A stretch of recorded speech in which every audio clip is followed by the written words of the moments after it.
What is discipline? Discipline is a code of conduct for decent living in society one with the other. Non-punctuality is an act of ill discipline which is injurious to the state, injurious to its people.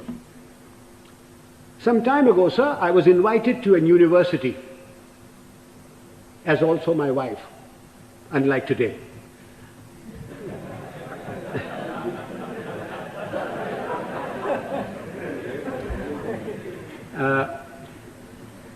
I was called there at a convocation at 5 o'clock in the evening.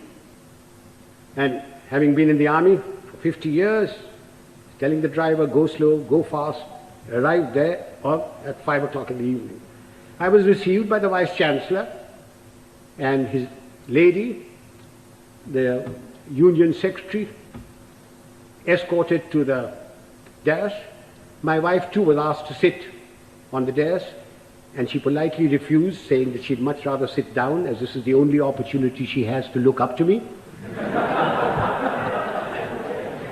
And as usual, I was garlanded.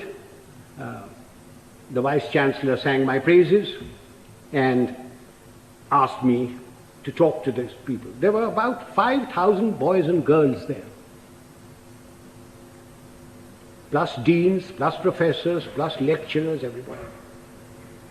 And as I got up to get to the desk, to the lectern, the Vice-Chancellor says to me, sotto voce, Field Marshal, a fortnight ago we had invited a VIP to the same function.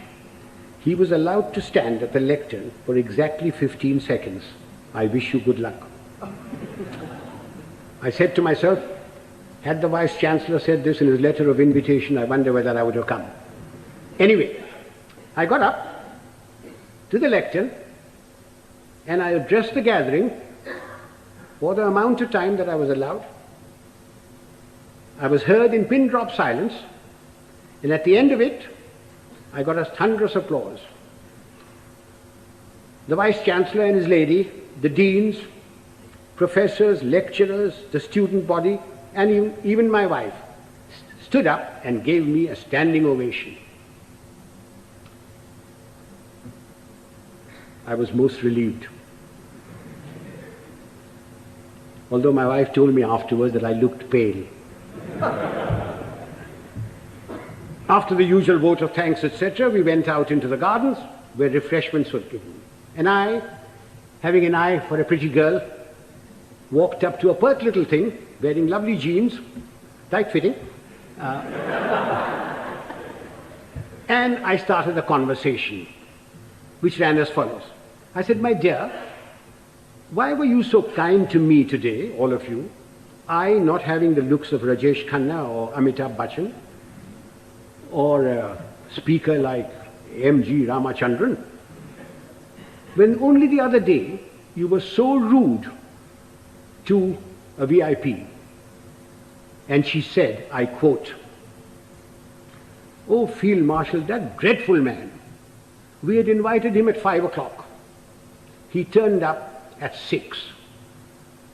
He brought with him a bevy of security people who pushed us aside and took their places where we should be sitting. He brought with him 2 of his brats, grandchildren probably. He was too old to have those kids that side. But you never know.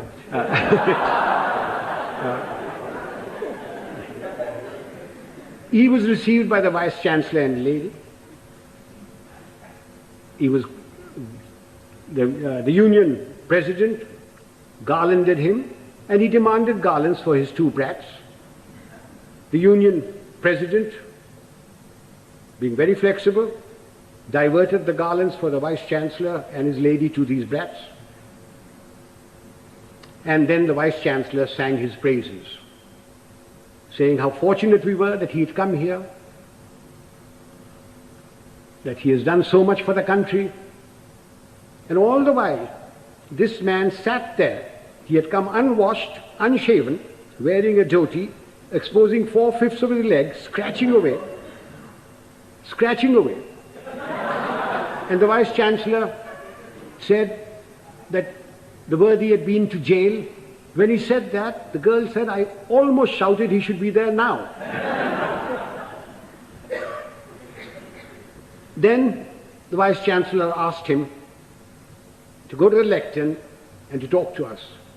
So he picked up the lemonade or limca or whatever was there, which belonged to his female offspring, and took a sip, which started a howl. When that subsided, the worthy came to the lectern and said, friends and well-wishers, I have not had time to prepare my speech, but my secretary has written something for me, and he produced a whole heap of paper. He said, without any premeditation, without any thought, we made his stay very short. I unquote. Sir, I thank my lucky stars that 50 years in the army had made me come on time, that I'd been brought up to shave in the morning and shave in the evening if there was a function, that I had a lounge suit on, and although I have very nice legs, I didn't expose them, that I didn't suffer from itch or eczema to indulge in the scratching of the unmentionable. Now do you see what I mean by ill discipline? Had the worthy come on time,